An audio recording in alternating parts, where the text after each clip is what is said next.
दिनै सिमोन दख'रा दुलाराय बर' फरायसा आफादनि 35थि बोसोरारि थान्दै जख'न्थायाव जि गेवलां मेल बेयाव बाहागो लाफैनानै खोब गोजोननाय मोन्दों आरो बेयाव दिनै दख'रानि सिङाव थानाय गुबुन गुबुन गामिनि दैदेनगिरिफोर फरायसाफोर फैनानै बेयाव बाहागो लादों आरो दख'राया बोसोरसेनि मावनांगौ माखासे दिनै थांखि लादों आरो आसा खालामदों बिथांमोननि जि मावनो लानाय थांखि बियो जाफुंसार जागोन आरो निश्चय बे सिमोन दख'रानि सिङाव सोलोंथाइनि फारसे गामियारि फारसे समाजारि सांग्रांथि गासिबो हाबाफारिया मोजाङै जागोन डेभेलप जागोन बेखौ मिजिं खालामदों मोजां मोजां फरायसा ओंखारगोन बे जायगानिफ्राय बेखौ मिजिंथिदों सायख'नाय हाबाफारि बेयाव जिहेतु धेमाजि जिल्लानि स्कुलफ्रा गोबां थालांबाय बर' बिजोङाव बा फोरोंगिरि गैया बेनि सायाव दुलाराय बर' फरायसा आफाद धेमाजि जिल्लाल' नङा सनितपुर बिश्वनाथ बा गुबुन गुबुन जिल्लायावबो ग्रेजुवेट टिचार बा एलिमेन्टारिनिबो टिचार बिथांमोना थिसननायाव गोबां थालांदों बेखायनो सरकारजों जों सावरायनायाव बिथांमोना जोंनो खोथा होदों कि आलादायै 6 सिडिउलनि बाहेरायाव मोनसे टेट एग्जाम खुंनाय जागोन आरो बे टेट एग्जामाव बेसेबांखिनि भेकेन्ट पस्ट थादों बेखौ बड' मिडियामनि स्पेसियेल रिक्वायरमेन्ट हिसाबै बिथांमोना होगोन आरो बेयाव दुलाराय बर' फरायसा आफाद आरो बर' थुनलाइ आफादखौबो भेकेन्ट पस्टखौ एसे नायफामनो थाखाय जोंखौबो दायथ' होदों दा बेखायनो जों बेखौ नैबे साननैसो उनाव जिखिनि एपइन्टमेन्ट होनाय दायो बे जोब्बानो बेखौ जों जमा खालामनानै गभर्नमेन्टनो होगोन आरो गभर्नमेन्टनि खोथा बुंनाय बायदिबा बे साननैसोआव बे एडभार्टाइजआ ओंखारनायनि मोनसे सम्भाबना दं आरो बे ओंखारोबा निश्चय बे भेकेन्ट पस्ट थालांनायफ्रा समाधान जागोन होननानै जों मिजिंथियो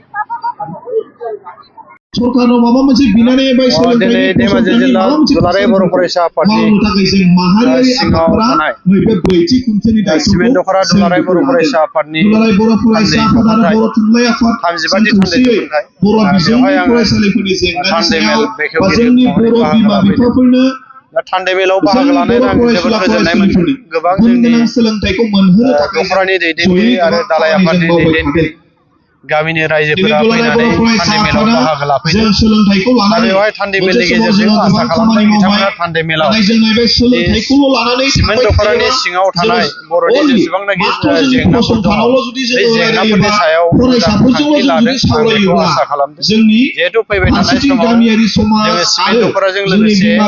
धेमाजि जिल्ला हिसाबै धेमाजि जिल्लायाव मोनसे गोग्गो बर' समाज दानाय सोलोंथाइ बिथिङाव जोंनि फरायसाफोरखौ गोग्गो खालामनाय आरो जोंनि जि लाइमोनफोर जों नुदों आरो जों बयबो मिथिगौ जोंनि लाइमोनफ्रा निसा जानाय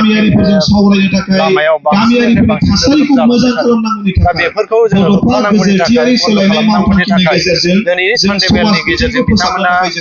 थांखि लादों बेखौ मिथिनो मोन्दों आरो दिनै जोंनि फरायसाफोरा जि जोंनि फरायनायनि जि हुदा बे हुदाफोरखौ जों एसे खम जालांनाय नुदों दा बेवहायबो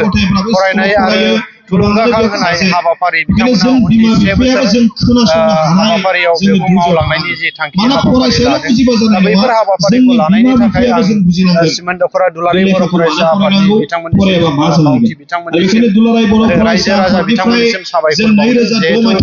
जोङो दख'रा आफाद हिसाबै बा जोङो फरायसा आफाद हिसाबै जों आफाद हिसाबैल' खामानि मावनो हाया जिहेतु जोंनो रायजो राजाफोरखौ नांगौ आरो रायजोआनो जोंखौ बेङो आरो रायजोनि गेजेरावनो थानानै दुलाराय बर' फरायसा आफादा खामानि मावो हिसाबै दा बे हिसाबै जोंनो रायजोखौ नांगौ आरो बेनिखायनो दुलाराय बर' फरायसा आफादा जेब्लायबो बर' रायजो राजानि जेंना जेंसि फैयोब्ला बेयाव गसंथानानै खामानि मावलाङो थिग बेबायदिनो जोङो सोलोंथाइनि बिथिङाव गेलेनायनि बिथिङाव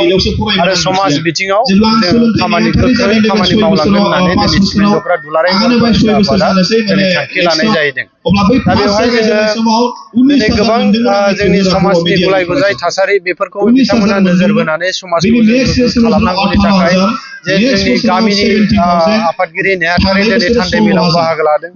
आरो गामिनि गावबुरा बिथांमोना बाहागो लादों बेजों लोगोसे ओनसोलनि मेलेमजिबि दैदेनगिरि गुबुन